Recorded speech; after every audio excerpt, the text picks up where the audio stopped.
Welcome to the Invention Licensing Show. I'm your host, David Fedowa, and I'm here to help you license your product. Today, we're in the mini-series on licensing contract clauses. Today, we're going to go over minimums and how to get them in your contract.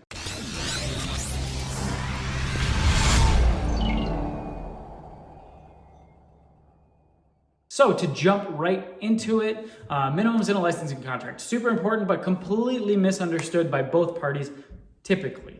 And what I mean by that is, well, I'm going to start out with a story actually, because when I got started in this business, I went at it and started negotiating products, and I didn't really have any guidance on how to negotiate. And so when I got in, I'd heard about these things called minimums, and I assumed that they were standard fare in a licensing agreement, so everybody had them in.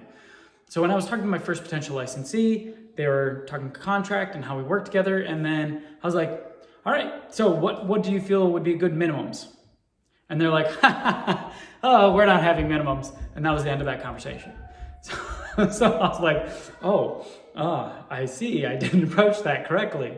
I did that probably 2 or 3 more times and kind of started testing the water on language, on how to approach minimums, and found that it doesn't really work like that, right? There's like companies, they don't want minimums. They don't want to sit there and take your product on, invest $50,000 to $100,000 on launching your product, and then be held to the fire to perform at a certain level, right? So it doesn't work like that. Companies don't want to commit dollars and money and then be held to a minimum after they've made all these investments. They look at it and say, this is silly. We're not, guaranteeing you $50,000 a year without us knowing if we can make that. So you need to approach it correctly and understand how minimums actually work. And this is something I'm trying to teach the entire industry and even the licensees and licensors. They don't necessarily understand how mechanically a minimum guarantee works. So mechanically, in a contract, what a minimum guarantee does is if they don't hit a certain performance, it just returns the product back to you. So I have minimums in contracts. Let's just say I have a minimum of $50,000 a year. So it's not that I'm guaranteed $50,000 a year in payment. It's that if they don't produce $50,000 in royalties for me, then it gives you an option within a contract. So it's like, if we don't hit this minimum, then the license reverts to a non-exclusive. Or if we don't pay you $50,000 a year in royalties, then you have the opportunity as a licensor to cancel the licensing agreement. And so when you take the approach of what a minimum guarantee is actually meant to do, which is return intellectual property to the inventor if performance is not made. It's not made to have a minimum amount of payment that you're going to receive. And that's how companies perceive it as. Oh, this inventor wants minimums. They just want a minimum amount of money that they're going to be paid every single year that they know that they're getting paid. But that's not the purpose of a minimum guarantee. And so inventors, also, we have the perception that if we get a $50,000 minimum guarantee that we're actually going to get paid $50,000. It does not work that way. And I mean, you can structure a contract so that they have to pay at a minimum of $50,000, but there's one clause in every single contract that licensee can cancel contracts whenever they want. And so if they're coming up to their $50,000 payment and they haven't started selling it, canceled, see you later. And so you don't necessarily want to force that hand. But the way to get the licensing contract to have a minimum performance guarantee is to approach it from the purpose that the minimum guarantee was created. And so the way I approach it within a licensing contract or within licensing negotiation is I ask the company that if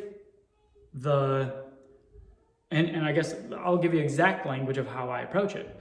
I hope none of my licensees are watching, because then they're going to see this conversation coming. And so I come to them and I say, hey, I'm really excited about working with you, and I see a future for us.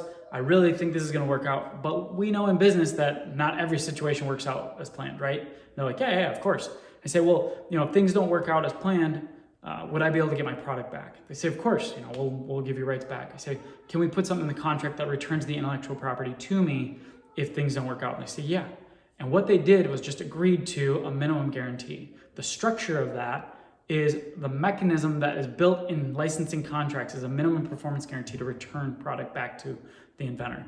And so when you use that language is, they say, yes, we would put something in the contract that will give you your product back if we don't hit certain goals, then they say, yeah, of course, we'll give it back to you. We'll write it in the contract. And then they always reflect it back. How do you want to do that?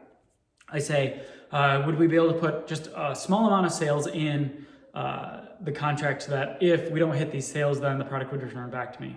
And they always come back and say, well, what are you thinking? I say, well, what's a number of sales that you would essentially just not even carry the product for? And they'll say like, oh, if we weren't selling over 5,000 units, then we'd probably drop this product line. I say, great, let's start there. And so then it's 5,000 in year 1, 10,000 in year 2, 15 or 20,000 in year 3. And they're like, okay, that sounds fair. And that's how I get the minimum guarantees in every single licensing contract I work on and most licensing contracts that my students work on. And so that is a way and a tactic to actually get the minimum guarantees built into the contract for the purpose that they were meant to be used in a licensing contract.